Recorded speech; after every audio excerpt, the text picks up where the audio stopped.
ومن جاهد فإنما يجاهد لنفسه إن الله لغني عن العالمين.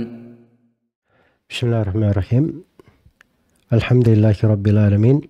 Wassalatu wassalamu ala al-mab'uthi rahmatan lil alamin. Nabiyina Muhammad wa ala alihi wa sahbihi wa man tabi'ahum bi ihsanin ila yaumiddin, amma ba'd. Kaum muslimin dan muslimat, para pendengar dan para pemirsa, Assalamualaikum warahmatullahi wabarakatuh. Sebuah ayat di dalam Al-Quranul Karim terdapat penjelasan seputar golongan yang berhak menerima zakat itu. Allah Subhanahu wa taala berfirman, "Innamas shadaqatu lil fuqara'i wal masakin wal amilina 'alaiha wal mu'allafati qulubuhum wa fir riqabi wal gharibin wa fi sabilillahi wa ibnis sabil fariidatan minallah wallahu alimun hakim."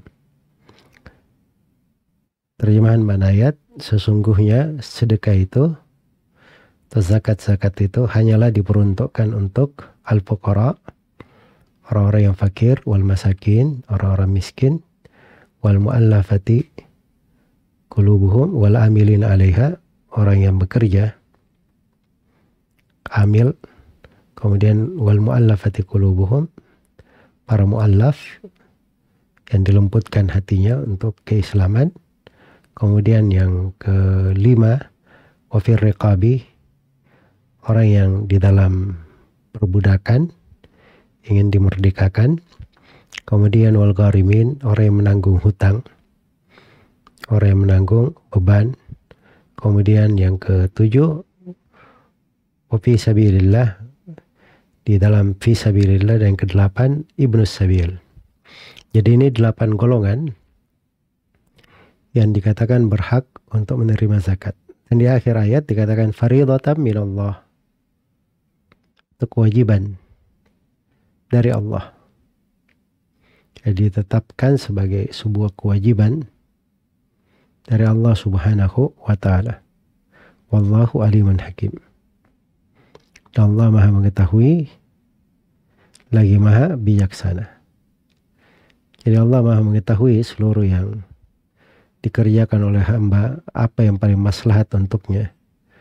Dan Allah Maha mengetahui seorang itu bagaimana bertindak pada hartanya dalam menegakkan kewajiban-kewajibannya. Dan Allah itu hakim, Maha bijaksana di dalam syariat-syariatnya. Dan Maha hakim, ketentuan dan hukumnya itu adalah hal yang terbaik dan hal yang berjalan. Jadi di sini perlu dipahami bahwa pembahasan terkait dengan zakat itu masuk di dalam ranah kewajiban dan sudah berlalu bersama kita semua tentang sejumlah dalil akan keutamaan, kebaikan, manfaat dari zakat itu di dunia dan di akhirat, manfaatnya untuk individu, masyarakat, dan untuk negeri. Dan di ayat ini diperinci golongan yang berhak menerimanya. Innamas shadaqatu lil fuqara, sungguhnya sedekah itu, sedekah di sini maksudnya zakat-zakat. Karena dibahasakan dalam Al-Quran tentang zakat wajib, kadang dengan bahasa sadaqat. Jadi zakat yang wajib itu diberikan innama, ada kata innama, menunjukkan pembatasan pada 8 golongan yang disebut saja. Jadi yang pertama adalah al-fuqara. Innamas sadaqatu lil fuqara'i, orang-orang fakir.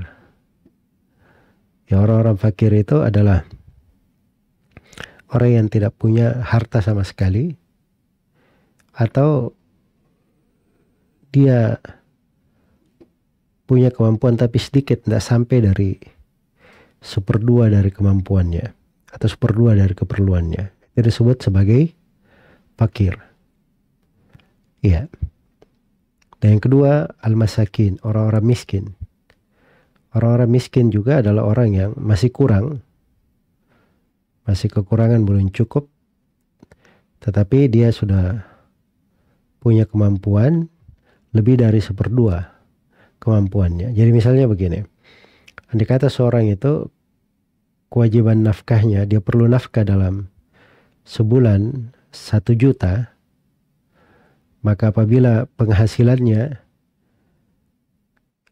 tidak ada, itu disebut fakir. Kalau penghasilannya cuma 200.000, itu disebut fakir juga. Atau penghasilannya 400.000, itu masih disebut fakir, sebab masih 1/2, masih di bawah 1/2 dari keperluannya. Tapi kalau dia penghasilannya 800.000, ini belum cukup untuk keperluannya, sebab keperluannya 1 juta. Dia penghasilannya cuma 800.000, maka ini dihitung sebagai orang yang miskin. Orang yang miskin karena belum cukup dari penghasilannya. Iya, jadi ini yang disebut dengan nama fakir dan miskin. Kaitannya dengan orang yang tidak memiliki kecukupannya. Apakah itu kecukupan yang dia tanggung pada dirinya sendiri, atau terkait dengan keluarga yang dia tanggungnya. Iya. Jadi itu dua golongan. Kemudian golongan yang ketiga adalah wal amilina 'alaiha. Wal amilina 'alaiha. Iya. Zakat itu ada yang mengumpulnya, ada penjagaannya, dan ada pembagiannya, distribusinya.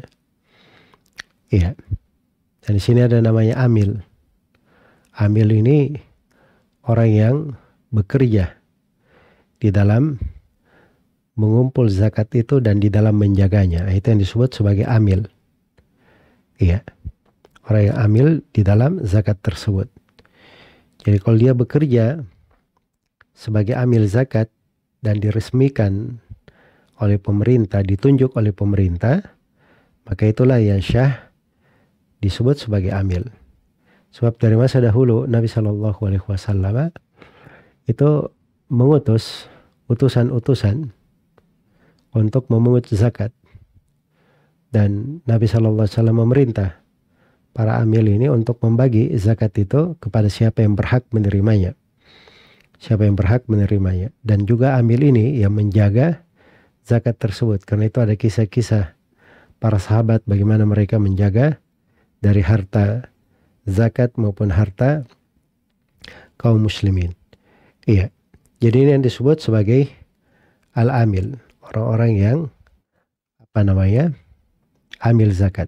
Jadi semuanya ada 3 ya, yang mengumpulkan zakat ini, yang mengambilnya, yang menjaganya, kemudian yang membaginya, mendistribusikannya.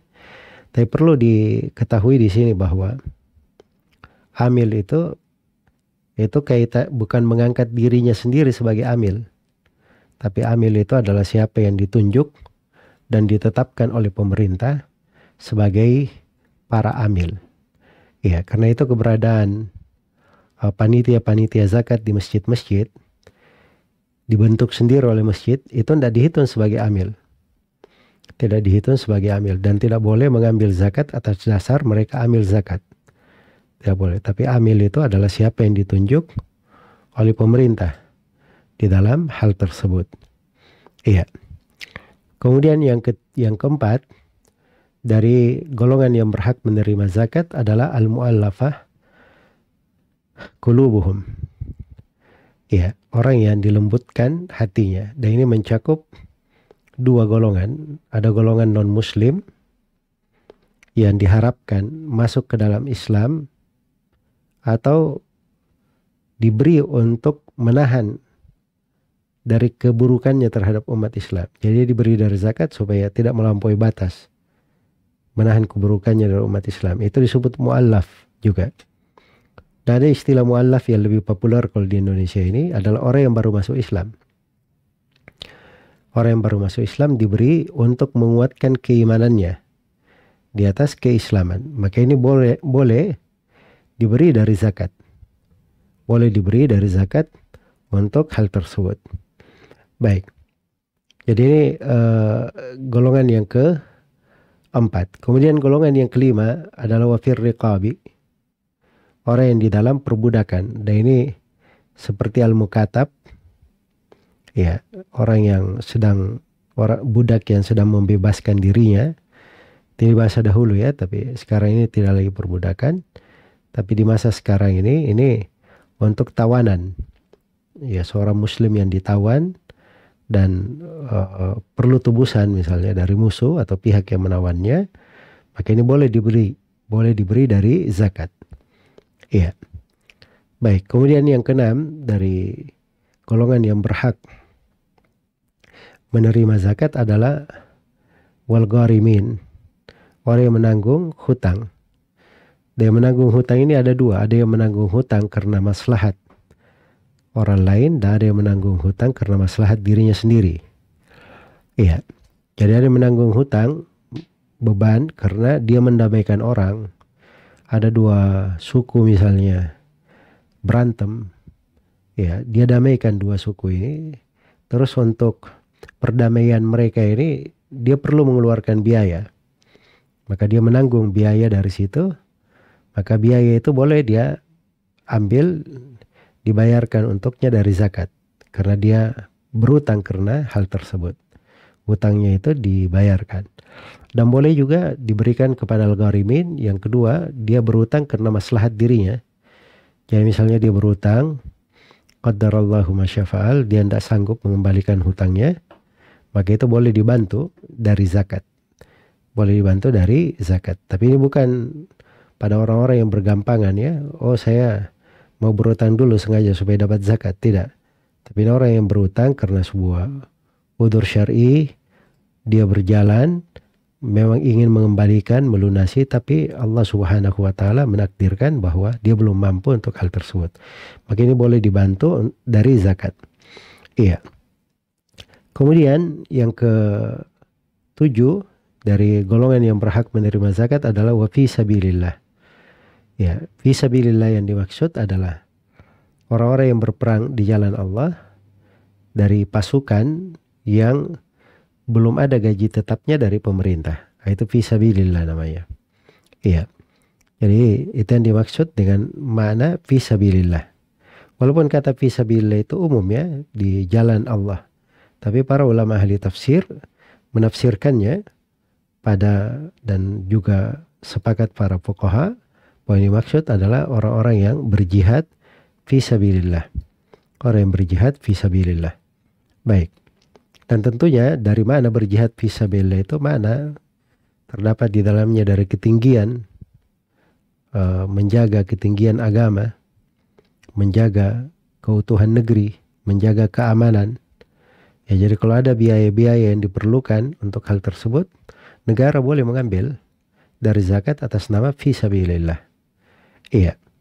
Kemudian berikutnya yang ke-8 adalah wabnis sabil. Ibnus sabil ini adalah seorang musafir yang kehabisan bekal di jalan. Walaupun dia di negerinya orang kaya, tapi di jalan dia tidak ada apa-apa bekal. Dia perlu perbekalan untuk menyambung perjalanannya menuju kepada negerinya. Ini yang disebut dengan ibnus sabil. Dan ibnus sabil ini juga boleh diberi dari zakat. Maka ini 8 golongan yang disebutkan di dalam ayat yang mulia ini agar supaya menjadi perhatian tentang bagaimana penyaluran zakat itu. Kemudian seorang itu ketika mengeluarkan zakatnya tidak mesti dia bagi rata kepada 8 golongan ini. Tapi boleh dia beri kepada salah satu dari 8 golongan pada hal yang mencocoki keperluan siapa yang paling perlu dan apa yang paling banyak maslahatnya. Semoga Allah Subhanahu wa Ta'ala memberi taufik kepada semuanya. Wallahu ta'ala alam.